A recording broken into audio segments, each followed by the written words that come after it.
any sort.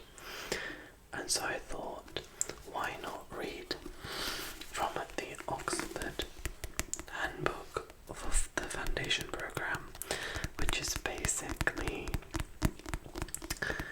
when you're a new doctor in the United Kingdom. Sorry, that's my stomach. The United Kingdom. You have to go through the foundation program before you fully become a top doctor. So this will explain a little bit about that, but mainly about important things to remember, some top tips, and it basically reflects the latest changes to the foundation program curriculum and the junior doctor contracts, and it's really useful. So the way this is going to work is I'm going to read some of it in my normal whispers, and then some inaudibly, and then some in a soft-spoken voice, just so that you can get a little bit of variety with the whispers, and so that the tingles keep coming through. How does that sound? Does it sound good? Great, because you don't really have a choice. But I thought I would read a couple sections actually, that are interesting because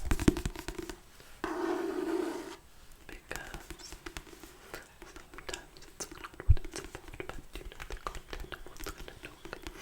And I think sometimes it's best to just look at the notebook and just go through what it says. So let's crack it open. So the first section I'm going to read that I think might be interesting, because not everybody knows medical jargon, and not everybody has to know medical jargon, because we're all talented and experts in the fields that we choose and enjoy to be in. Does that make sense? So, sorry if my eyes are watering or I sound nasally. It's because I have really bad hay fever / allergies, as I have mentioned before. But the first section I'm going to read is 10 tips on being a safe junior doctor, because I feel that this is just an insight into what I should expect, and to give you an insight as to what it's like if you are a patient, or if you're an allied healthcare professional, or if you're a medical professional yourself. It's good to know and enlighten ourselves on the perspective of others, because in the grand scheme of things, it's better that we all collate and make sure that we all come together. So I'm going to do that. So I'm just going to start by reading in my normal whispered voice, and I'm going to lean a little bit because it's late at night and I'm tired and I can't be bothered holding a book up, but yeah. So, 10 tips on being a safe junior doctor. So these tips, oh my god, I almost said something else then, careful. These tips are adapted from the National Confidential Inquiry into Patient Outcome and Death. Oh, that's great. The NCEPOD report titled An Acute Problem. The NCEPOD is an independent body which aims to improve the quality and the safety of patient care. The report summarizes a survey of 1 month of admissions to against the findings are no more than a decade old, but sadly remain as relevant as current as when they were first written. So, tip number 1 is more attention should be paid to patients exhibiting physiological abnormalities. This is a marker of increased mortality risk. Now what that means is that if your body is going through something abnormal or not in accordance of what the standard is for an average human being that is fit and healthy, then obviously that means you are at risk of being unwell, and unfortunately more at risk of death or passing away. And that's just with anything. Like if you have diabetes, that's abnormal compared to the standard of an average non-diabetic person, because diabetes increases your risk of other things like heart problems, endocrine problems. Diabetes is an endocrine problem, but you know what I mean. And that in turn increases your risk of unfortunately dying. Of course, risk is relative, and life works in different ways, but it's just a way of measuring things.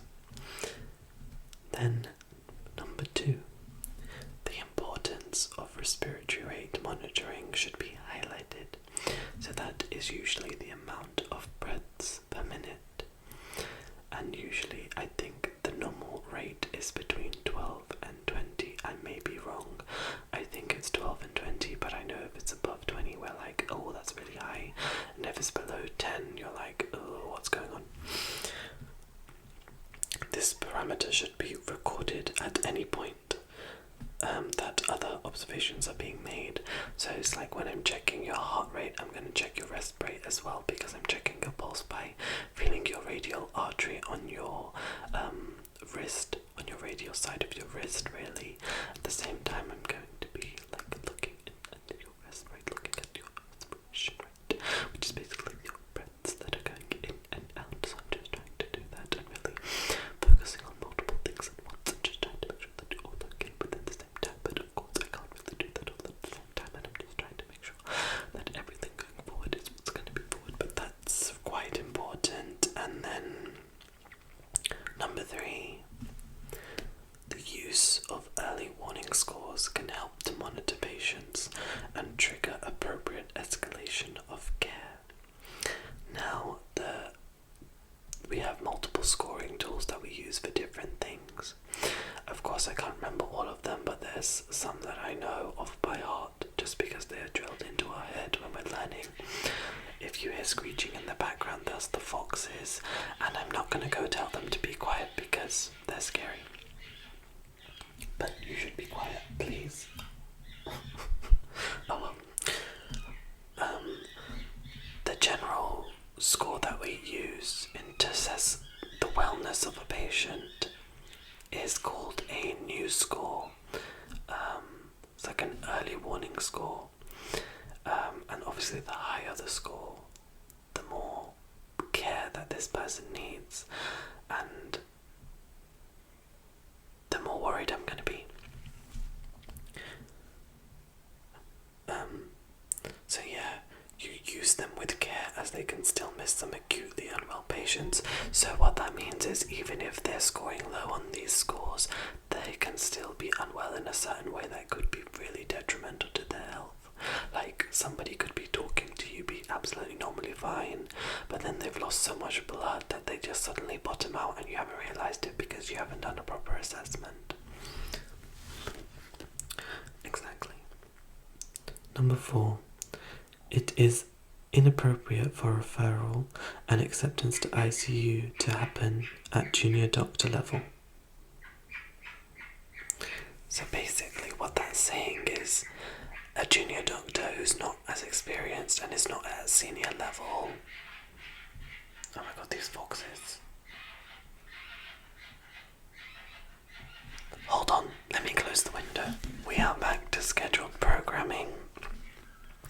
I slammed the window to scare them. It did not work. Instead, I scared my mother and I faced the consequences. But we shall move on. Number 4, just repeating that. It is inappropriate for referral and acceptance to ICU to happen at junior doctor level.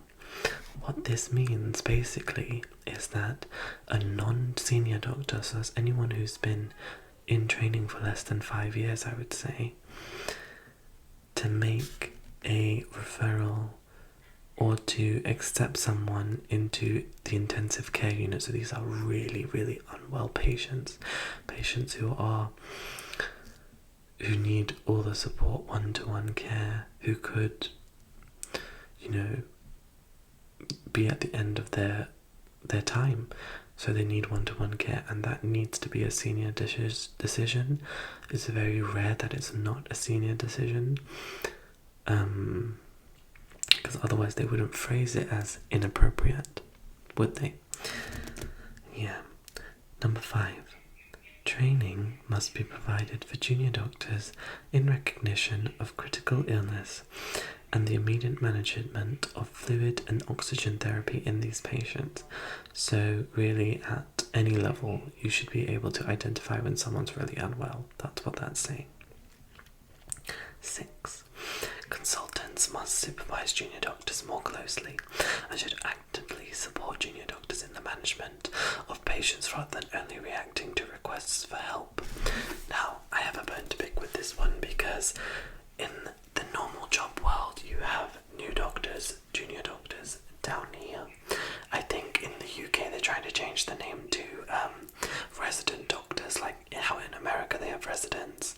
In America, the US and Canada and all these places, they have residents, and then as you go up, and attendings and everything, our version of attendings are consultants. Now they are our managers, they are our point and call, they are the top of the top. They're who we go to for help. But what this is saying is they should really be looking after us. They should be managing. They should not only be around when we need help, which I agree with. 7. Junior doctors seek advice more readily. This may be specialised teams from outreach services or from the supervising consultant. Now that makes sense because junior doctors must actually receive the results, and of course, even if they don't see the results, it's really difficult to do so. Unfortunately, some people don't feel that they are capable of doing so, and it might be that they're scared. And I think sometimes it's very difficult to not be scared of these things, and it's like, what do you do in those circumstances? It's very difficult, but it's okay. Number 8. Each hospital should have a track and trigger system that allows rapid detections of the signs of early clinical deterioration and an early and appropriate response. Some hospitals are better than others. That's just how it is. Number 9. All entries in the notes should be dated and timed and should end with a legible name, status, and contact number, which is bleep or the telephone. Now, what this is trying to say is that basically what we're supposed to do every time we talk to a patient, or every time we do something for a patient, or any time something is done with regards to anything with patient care, you must make a note of it, you must document it, because it's legally binding, and can be looked upon in criminal courts in any sort of healthcare setting, and it's really there for a history and for people to look back on, because otherwise there's no evidence that anyone was ever seen that patient. Now some hospitals, sorry that was my knee, some hospitals have moved on to electronic systems, which I feel is great. It's moving forward, you have everything on a record. Other hospitals still use paper because it's great, we can scan it. It's there, some people it's really easy to just quickly write notes, but just making sure you have the appropriate information there and making sure your name and contact is there just in case. And that's where I think the notes is the main thing, where the meme or the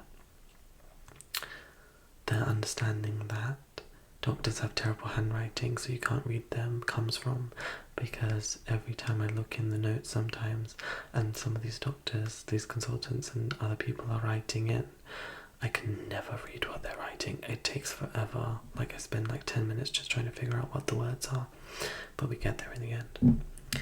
And number 10, each entry in the notes should clearly identify the name and grade of the most senior doctor involved in the patient episode. Yep, that usually happens as well.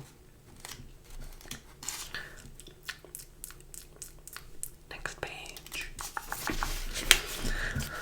I felt that this next bit, 10 tips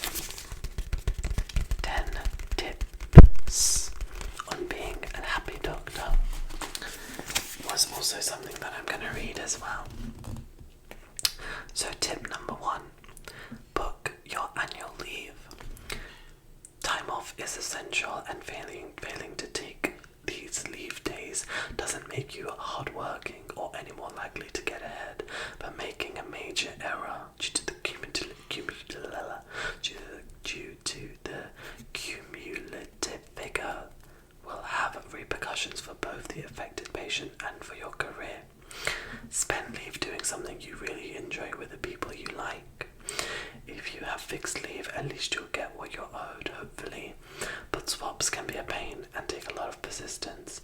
If you have to book time off, it will usually be your responsibility to swap on-call shifts. You usually need to book your leave 6 weeks in advance, and summer is always popular. Sit down early with your team and discuss your leave plans. So, what that's saying is, you should really book your leave in advance to be happy and make sure you get what you want, because last minute things are just like with any job, it's really hard to get time off, especially if you're the only person there and other people have booked time off. It's also saying that when we start a role, we have a few weeks all at once, so ours are 4 months, because so new doctors spend 4 months in different departments, over 6 departments. In the first 2 years, that's the foundation program. And you get your whole rota for the 4 months, so 12 weeks in advance. And you need to give your leave 6 weeks in advance. And it's a whole kerfuffle. I've booked some days off already that I know I'm going to need off, but I still have my other annual leave to use. We also get study days, but it's not as much as you would think, and there's a lot to do actually. There's a lot to do. Aside from turning up and going to work, you have to do the study days, you have to do the independent study activities, the online learning, you have to get feedback for your work, you have to write written reflections on your activities and daily doings, and then you actually have to do your on-call shifts, which would mean after your normal 9-to-5 job, you have to stay and then take on the responsibility of like multiple teams. You're on call, so people will call you with jobs to do. So for me, my normal day is 8 till 4 p.m. or 8 till 4:30, I think. And then that's a normal shift. And then sometimes I'll go home, sometimes I'll stay on call. And what that means is from 4:30 till 8:30, I will have the buzzer, the little bleep, and I'll have to go wherever it bleeps me. And that can be quite stressful. But so those are the days you can't actually book leave on. You have to work those days, or you swap with someone. Of course, if you're sick, you can't work those days. You'll have to use your sick leave, but it's very difficult to do that. Next is be organized. This is important but difficult when you have the first start of the doctor. Come in early, keep a list full of useful name and numbers. This patient in the appendix to help you with this, and pick up hints and tips from your predecessors. Now, that's good actually, because it's important, but when you difficult to work with that doctor, but come in and keep useful names and numbers. The patient in the appendix to help you with this, but it's really difficult because when you're going up early, it's not the great thing to do. Number 3 is smile. Smile. So easier said than done, you know. You cannot cure most diseases. You cannot make procedures pleasant. You cannot help the fact that you, ward staff, and patients are in the hospital. But smiling and being friendly can make all the difference. I agree with that. Above all else, never shout at anyone. Shouting or being insulting is unprofessional. If you have a problem, it should be addressed in private.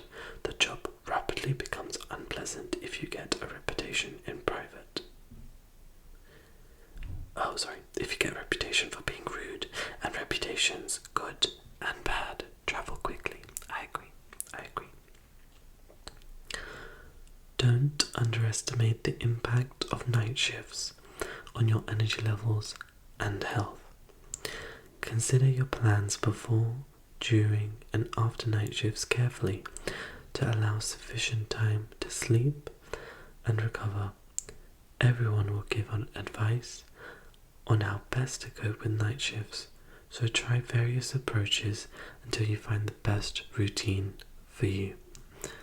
Now, fortunately, I don't have any night shifts in this 4 months, in my first 4 months. But if I did, I would hate it, because I am a person who, despite my eye bags and everything, I try and go to sleep as soon as possible, and I try and wake up as soon as possible. Obviously sometimes I'm really tired and I just need that extra couple of hours, or it depends if I'm out the night before or with family or something, but I'm really an 8 till 8 type of person, and then after that my brain just switches off. So I really want to avoid night shifts if I can, as much as I can, but we'll see how that goes. Number 5, ask your senior for help. Never feel you cannot ask for help, even if it's for something you feel you should know. It's always better to speak to someone senior rather than guess, even if it's in the middle of the night. I agree. That's something I've learned the hard way. Sorry, I'm just going to take a sip of water because, my throat be parched. This was a gift, by the way, because I have great friends and I love them to bits. Let's continue. Number 6, check in the BNF, which is basically where all the medicines are listed. Never feel, if you are not familiar with a drug, then always check the BNF before you give it. Trust nobody, it will be your name next to the prescription. That's true. Look at the observations. Acutely ill patients nearly always have abnormal observations.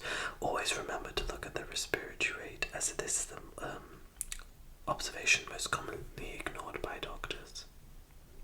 Okay, that's true. It's always at the back of my mind. I'm always looking at blood pressure and oxygen. Number 8, stay calm. It is easy to panic the first time you are called in to an acutely ill patient, but staying calm is important to help you think clearly about how to manage the situation. Take a deep breath, work through the ABC while performing initial investigations and resuscitation, and call someone senior if needed. Number 9, be reliable. If you say you're going to do something, then do it. If you're unable to do so, then let someone know. Nursing staff in particular also have many things to remember, and constantly reminding doctors of outstanding jobs is frustrating. That's true. Number 10, prepare for the future. Medicine is competitive and you need to give yourself the best chance. Over the first 2 years, you should think about your career, present interesting cases, create a CV and a portfolio, organize specialty taster sessions, get good referees and mentors, consider sitting exams, participate in audits, and enjoy being a proper doctor. So I'm gonna leave it at that, because otherwise this video is gonna go on forever, and we don't want that. I don't